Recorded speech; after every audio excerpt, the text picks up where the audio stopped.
World War II would shape not only global affairs, but also life in America. The conflict spanned the globe and involves far too many stories to capture here. For this class, we will focus on a few key ideas and consider the experiences of individuals.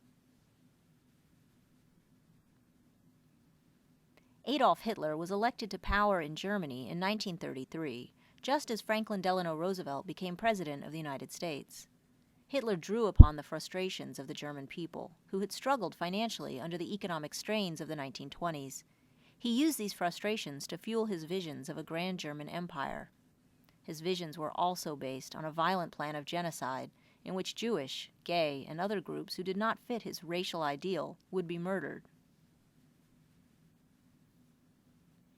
As Germany, Italy, and Japan became aggressor nations, the United States would struggle to maintain its neutrality.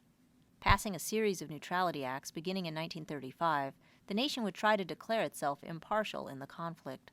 Soon, though, through cash and carry, the United States would sell weapons to Britain and to France as long as they paid up front and transported the goods themselves. Then, through a further revision of our neutrality policy, known as Lend-Lease, we began to loan weapons to those now bankrupt nations in order to further their effort to fight off the Axis attacks.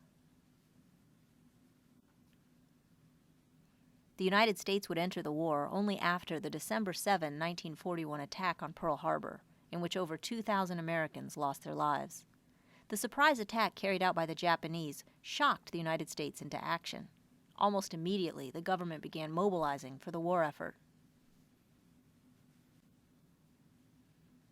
Not only soldiers would work to win the war, all Americans had a job to do. As men went to war, women took up unprecedented jobs at factories and offices, doing work that had been previously reserved for men.